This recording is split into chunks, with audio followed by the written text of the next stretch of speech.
देखिए, इस बार थोड़ा कम ही हिंसा हुई है क्योंकि ममता जी के चहेते ऑफिसरों को चुनाव आयोग ने ट्रांसफर कर दिया।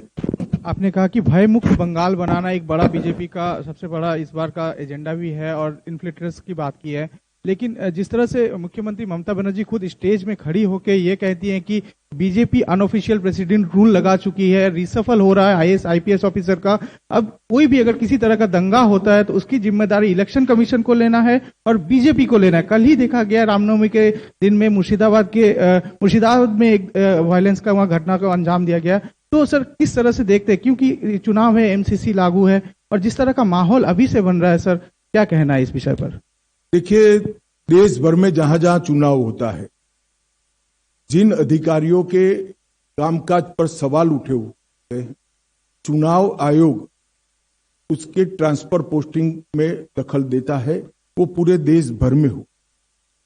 बंगाल में इसलिए ज्यादा दिखता है, यहां सारे अधिकारी ही एक प्रकार से इनकी कैडर बन गए, तो यहां कुछ ज्यादा दिखाई पड़ता है। परंतु ममता बनर्जी जी अगर ये सोचती है कि विक्टिम कार्ड खेलकर हम सिंपैथी प्राप्त करेंगे, तो आपको कॉन्क्रीट मुद्दों का जवाब देना पड़ेगा और इससे बच नहीं पाओ। जहां तक लॉ एंड ऑर्डर का सवाल है, जहां जहां भारतीय जनता पार्टी की सरकारें आई, चाहे असम हो, चाहे उत्तर प्रदेश हो, एनडीए की सरकार बिहार में भी आई, हम बदतर से बदतर व्यवस्था से राज्यों को बाहर निकाले हैं। ये हमारा ट्रैक रिकॉर्ड है। बंगाल की जनता हम पर भरोसा कर सकती है। हम बदतर से बदतर हालत वाले राज्यों से एक अच्छे सुशासित राज्यों में परिवर्तन करने का हमारा ट्रैक रिकॉर्ड है और बंगाल में भी हम इसको आगे बढ़ाएंगे। देखिए, इस बार थोड़ा कम ही हिंसा हुई है क्योंकि ममता जी के चहेते ऑफिसरों को चुनाव आयोग ने ट्रांसफर कर दिया। फिर भी हिंसा जरा भी नहीं होनी।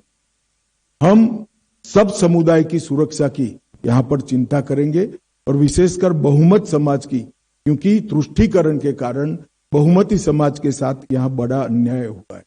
जहां तक उत्तर बंग का सवाल है, बहुत अन्याय हुआ है। पहले कम्युनिस्टों ने भी किया और बाद में ममता बनर्जी ने भी किया है। उत्तर बंग हमारे देश की सुरक्षा के लिए भी बहुत महत्वपूर्ण क्षेत्र है और समग्रता से बंगाल के विकास को अगर गति देनी है तो नॉर्थ बंगाल को भी गति देनी पड़ेगी। वहां इंफ्रास्ट्रक्चर, स्वास्थ्य, इंडस्ट्रियल डेवलपमेंट और शिक्षा, ये चारों क्षेत्रों को, और उत्तर बंग की जिस प्रकार की डाइवर्सिटी वाली कल्चर है उसको भी हम बढ़ावा देंगे, इसकी सुरक्षा भी करेंगे। हमारे घोषणा पत्र में उत्तर बंग के लिए एक प्रकार से हम विशेष चैप्टर भी लेकर आने वाले।